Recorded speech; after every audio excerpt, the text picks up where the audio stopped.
Ich glaube, ich kenne Sie. Grüß Gott. So eine Überraschung. Ja. Ihr Name war? Danke, jetzt ist alles wieder da. Mei, wie es mir geht, ich bin leider recht im Stress. Ich bin gerade auf dem Sprung, aber ich ist vergessen. Wegen einer Sache denke ich immer wieder an Sie.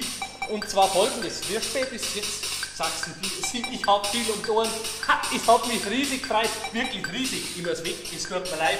Ich habe keine Zeit, es tut mir leid, ich darf mich gerne mal mit Ihnen in Ruhe unterhalten. Leider muss ich mir meine Freizeit sehr bewusst gestalten. Es ist so viel zu tun, ich bin immer hinten dran. Ich weiß, es nimmt mir mancher übel. Ja, ich sehe es Ihnen schon an, so ist jetzt gar nichts. Da sitzen wir uns mal miteinander hin und dann klären wir das in Ruhe. Sonst hat das keinen Sinn. Das ist bei mir keine Arroganz und keine Überheblichkeit. Nein, das ist bloß mein Kalender, der schreit. Ich habe keine Zeit, es tut mir leid, ich mache mir jeden Tag meinen Plan, bloß der klappt leider nie, weil sobald mir wer dazwischen kommt, haut gar nichts mehr hin. Sie werden es nicht glauben. Aber mein Tag hat bloß 24 Stunden, da tritt eine auf die andere und die letzte beißt der Hund.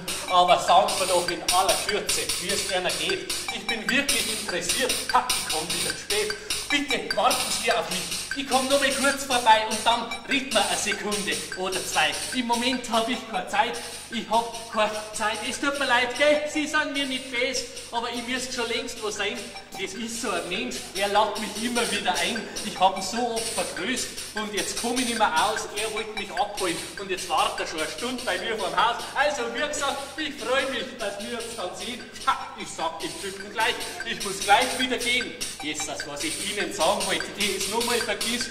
Oder, nein, erinnern Sie mich nachher. Tschüss, ich hab keine Zeit, es tut mir, ich hab kein Ding, es tut mir geil, ich hab keine, tschüss.